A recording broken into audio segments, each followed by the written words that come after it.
Click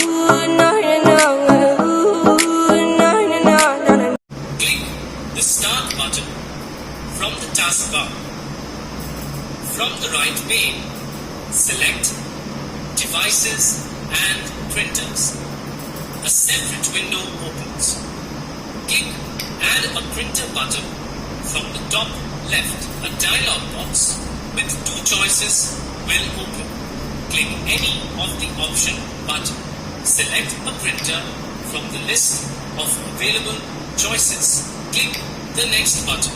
The printer driver installation window opens. From the available names, select your printer manufacturer name. Select your printer name from the right column.